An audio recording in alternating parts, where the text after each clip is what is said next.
अब है तुम्हारा अगला टॉपिक है बर्जीलियस की परिकल्पना। ठीक है, एक वैज्ञानिक बर्जीलियस है, उन्होंने एक परिकल्पना दी थी कि समान ताप और दाब पर जो भी तुम्हारे जितना भी आयतन होगा, जो भी आयतन रहेगा, ठीक है, समान आयतन में जो परमाणुओं की संख्या होती है वो समान होती है। ठीक है, अब इसका मतलब क्या था कि अगर हम ताप और दाब, ठीक है, उसको समान रखते हैं और हम दो जो है कंटेनर लिए, दो बर्तन लिए, एक ये बर्तन और एक ये बर्तन है, इसमें भी एक जो है 1 लीटर अगर कोई गैस लिया और इसमें भी 1 लीटर कोई दूसरी गैस लिया, ठीक है, इसमें क्या है, इसमें जो 1 लीटर गैस है और इसमें भी 1 लीटर गैस है, ये दोनों बन गए हैं। ठीक है, तो उन्होंने ये चीज़ बोली थी कि समान ताप और दाब, इसमें भी दाब उतना है, इसमें भी दाब उतना है और तापमान भी बराबर है। अब जो है समान आयतन में, यानी 1 लीटर हमने आयतन भी समान लिया है दोनों का, जितने भी परमाणु इसमें होंगे उतने परमाणु इसमें होंगे। अगर यानी कि अगर मैं बोलूँ कि इसमें जो है 10 के पावर 20 परमाणु है, ठीक है, इसमें कितने परमाणु हैं इस वाले 10 के पावर 20, तो इसमें कितने होंगे 10 के पावर 20। ये चीज़ उन्होंने बोली थी। ठीक है, इसके लिए हमने क्या किया कि एक उदाहरण लिया, ये जो है तुम्हारा H2 + Cl2 और इसको बोलते हैं एरो। ये जो है क्या है, एक रासायनिक अभिक्रिया है, इसको पढ़ते कैसे हैं, H2 + Cl2 एरो 2HCl। ठीक है, ये क्या है तुम्हारा एरो। ठीक है, एरो मतलब क्या होता है, तीर। एरो मतलब नोट करना हो तो नोट कर लो, स्पेलिंग होता है ARROW, एरो मतलब तीर होता है।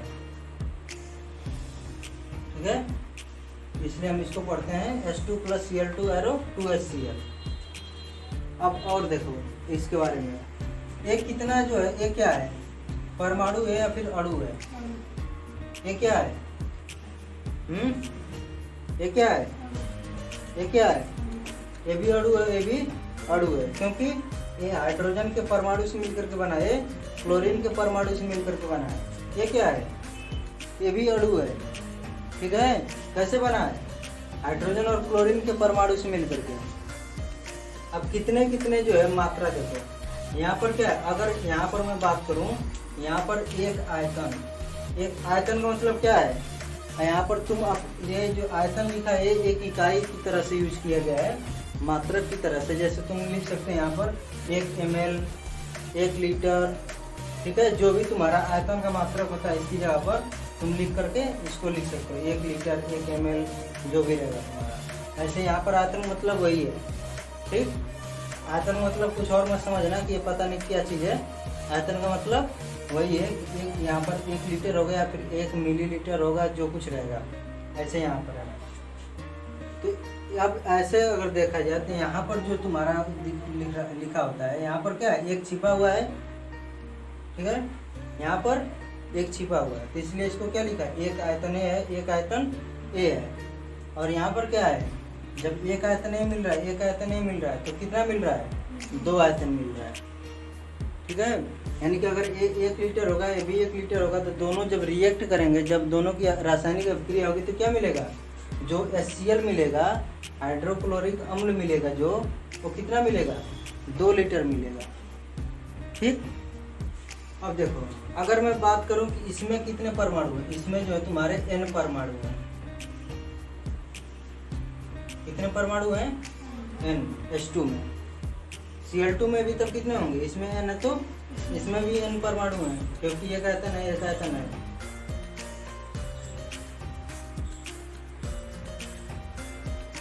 ये समझ में आ रहा है ना, N परमाणु इसमें तो N परमाणु इसमें कैसे हुए। और N परमाणु मिलकर कितना बना रहे हैं, 2 आयतन। तो 2 आयतन मतलब यहाँ पर 2N परमाणु हो जाएंगे। यानी कि अगर मैं बात करूं, यहाँ पर है कितना, 1 परमाणु है और यहाँ पर 1 परमाणु है, ये कितना परमाणु हुआ, 2 परमाणु। ठीक है। अब देखो यहाँ तो 2 परमाणु बन रहे हैं, मैं अगर बात करूँ कि मुझे सिर्फ एक ही परमाणु चाहिए HCl का, तब क्या होगा, यहाँ पर एक परमाणु बनाने के लिए 2 से भाग दे दूँ सब में, ये क्या हो जाएगा, ये हो जाएगा एक परमाणु। बोलो होगा कि नहीं होगा, यहाँ पर कितना हो जाएगा, हाँ 1/2 परमाणु। नहीं समझ में आ रहा, यहाँ पर 1/2 परमाणु, ये क्या है, आधा परमाणु यहाँ पर आधा परमाणु यहाँ पर मिला और कितना बनाया, 1 परमाणु। अब एक चीज बताओ, यहाँ इससे क्या लग रहा है कि जो परमाणु है, तुम्हें पता है कि परमाणु को हम क्या कर सकते हैं, विभाजित कर सकते हैं, ठीक है, परमाणु को विभाजित कर सकते हैं। यानी कि अगर एक परमाणु उसका जो है, अब ये दर्शा रहा है कि आधा परमाणु जो, अगर मान लो इस तरह से एक परमाणु है तो आधा भाग ले रहा है, आधा परमाणु रासायनिक अभिक्रिया कर रहा है, ठीक है। यहाँ पर क्या हो रहा है, परमाणु विभाजित होकर के रासायनिक अभिक्रिया में भाग ले रहा है, लेकिन ऐसा नहीं है, परमाणु विभाजित होकर के रासायनिक अभिक्रिया में नहीं लेता है भाग, परमाणु जो है पूरा एक परमाणु भाग लेगा, ठीक है।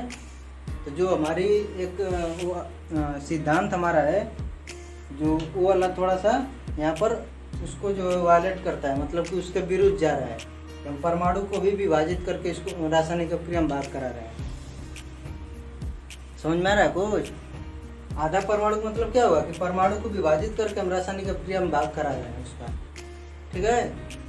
उसके बाद से जो है ये बर्जीलियस की जो परिकल्पना थी कि जो उन्होंने बोला था कि अगर ताप और दाब समान रखें और जो है तब उस टाइम पर समान आयतन में जो गैस होंगे उनके जो उनमें जो परमाणुओं की संख्या होगी क्या होगी, समान होगी। तो इन्होंने क्या किया, एवोगैड्रो के जो वैज्ञानिक थे उन्होंने क्या किया, वो जब आए तो उन्होंने बस चेंज किया इस चीज़ को, परमाणु को हटा करके क्या लिखा, क्या लिखा यहाँ पर, कौन यहाँ पर जो है विभाजित होता है, लेकिन विभाजित कौन होता है एक्चुअल में, अणु विभाजित होता है। तो उन्होंने क्या किया, परमाणु को हटा करके पूरा नियम उन्होंने वही रखा, बस उसको थोड़ा सा संशोधित किया और परमाणु की जगह पर क्या रख दिया, अणु रख दिया। अब देखो तुम्हारा अगर एक आयतन 2 आयतन बनेगा, n यहाँ पर परमाणु की जगह पर अब अणु को रिप्लेस कर दो, ठीक है, अणु को यहाँ पर होगा, n अणु है और इसके भी n अणु है, यहाँ पर 2n अणु मिलेंगे, एक अणु मिल करके 2 अणु बनाएंगे, ठीक है। अब देखो अब यहाँ पर क्या होगा, आधा अणु यहाँ पर एक अणु बन रहा है, यानी कि जो तुम्हारा इस तरह से अणु है, तुम्हें पता है कि अणु क्या होते हैं, विभाजित हो जाते हैं। तो अणु जो है विभाजित हो रहे हैं और विभाजित होकर क्या करेंगे, परमाणु बनाएंगे और वो परमाणु तुम्हारे रासायनिक अभिक्रिया में भाग लेंगे। तो यहाँ पर जो अणु अब रहेगा वो क्या होगा, वो विभाजित हो जाएगा अणु, और विभाजित होकर क्या बनाएगा, परमाणु। फिर वो दूसरा वाला भी अणु रहेगा, वो भी क्या होगा, विभाजित होकर परमाणु बनाएगा। तो वो जो परमाणु मिलेंगे वो रासायनिक अभिक्रिया में भाग लेंगे और वो रासायनिक अभिक्रिया में भाग लेके क्या बनाएंगे, एक और दूसरा परमाणु बनाएंगे, ठीक है। और वो सब परमाणु मिलके क्या बनाते हैं, अणु बनाते हैं। इतना समझ में आया। ये जो नियम है, इस हेडिंग लिखो इसको, बर्जीलियस की परिकल्पना, और ये सब पूरा अच्छे से नोट कर लो। देखो तुम उस तरह से मत कंफ्यूज हो कि परमाणु जो है तुम्हारा विभाजित होता है, लेकिन यहाँ पर मैं बोल रहा हूँ परमाणु विभाजित नहीं होता है। परमाणु विभाजित होता है, लेकिन उसको हम विभाजित करते हैं अलग कंडीशन में, ठीक है। इसमें इलेक्ट्रॉन, प्रोटॉन, न्यूट्रॉन होते हैं, वो अलग चीज़ है। लेकिन जब रासायनिक अभिक्रिया में भाग लेता है परमाणु, तो विभाजित होकर के नहीं भाग लेता है। यहाँ पर हम क्या देख रहे हैं, एक रासायनिक अभिक्रिया देख रहे हैं। तो रासायनिक अभिक्रिया में कैसे भाग लेता है, अगर जैसे परमाणु है, एक परमाणु भाग लिया, एक परमाणु दूसरे से रिएक्ट करेगा, दूसरे से रासायनिक अभिक्रिया करेगा। ऐसा नहीं कि परमाणु विभाजित होकर के रासायनिक अभिक्रिया करता है। कभी भी जो परमाणु है तो तुम्हारा विभाजित नहीं होता है, जब रासायनिक अभिक्रिया करता है उस टाइम पर एक परमाणु रासायनिक अभिक्रिया करेगा, फिर 2 करेगा, 3 करेगा, इस तरह से। ये नहीं होगा कि आधा परमाणु कर रहा है या फिर इस तरह से, ठीक है। तो जो परमाणु है वो तुम्हारा यहाँ पर इस तरह से दिखने में तो तुम्हारा क्या है, यहाँ पर आधा परमाणु दिख रहा है, लेकिन इससे एक चीज़ और पता चल रही है कि जो परमाणु विभाजित होकर के रासायनिक अपक्रिया में भाग ले रहा है, लेकिन वो रासायनिक अपक्रिया में भाग लेता तो विभाजित नहीं होता उस टाइम पर। जो अणु होता है वो विभाजित होता है, जब रासायनिक अपक्रिया में भाग लेता है अणु विभाजित हो जाता है, और विभाजित होकर के क्या करता है, परमाणु देता है, फिर वो परमाणु तुम्हारे जो है पूरा रासायनिक अपक्रिया करते हैं। तो यहाँ पर जो है जब तुम फिर एवोगैड्रो वाले लिखोगे तो यही जो है सेम रिएक्शन लिखना और सब कुछ रहेगा। जहाँ जहाँ पर मैंने परमाणु लिखा वहाँ पर क्या लिखना है तुम्हें, अणु लिखना है। ठीक है, ये चीज़ नोट कर लो जल्दी से।